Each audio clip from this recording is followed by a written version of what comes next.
Hey guys, Scar9 here, and welcome back to my channel today.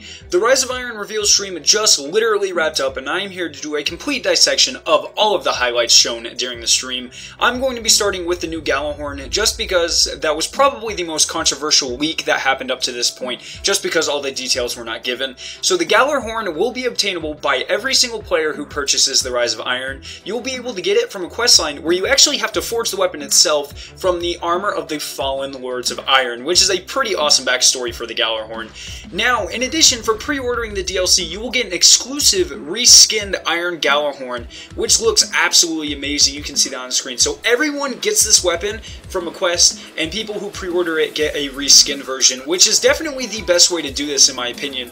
The rarity of this weapon in year one actually alienated players who were not able to obtain it because it was so powerful. So making it available to everyone is probably the best course of action. Next up, it was confirmed that this DLC will definitely not be coming to last-gen consoles, which, as sad as it is probably a very good move for Destiny. The old-gen consoles were actually holding Destiny back, as it had to be designed in a way that the old consoles could actually handle the different moving parts and stuff. They just don't have enough RAM to keep up with all the particle effects and everything going on in the environment at once, so Destiny could not reach its full potential. So I'm pretty sad about this, but it's probably the best thing they could have done.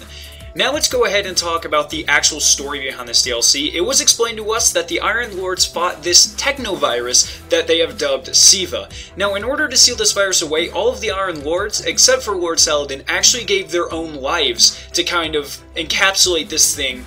And it was also said that Rasputin had some type of role in it, but specifics were not given. Now the Fallen have actually found the place where they buried this virus and unearthed it, and now they are using it to purposely mutate their bodies to become more powerful.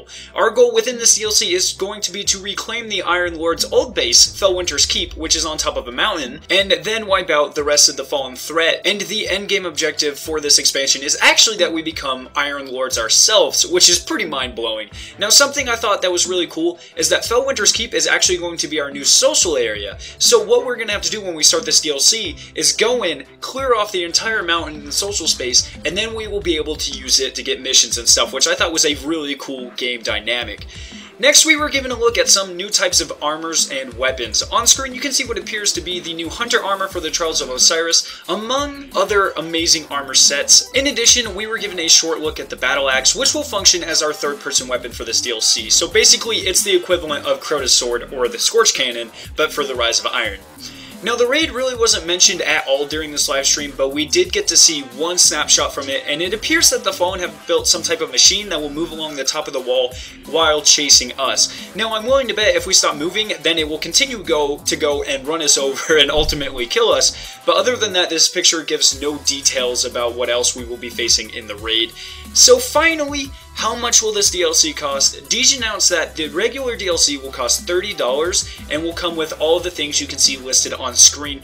Now, no collector's editions or anything like that was mentioned during the stream, so hopefully we'll get more info on those in the future. But that was all the things they talked about during this revealed stream. The next day that you can look forward to getting more details about the Rise of Iron is going to be E3, which is June 13th, I believe.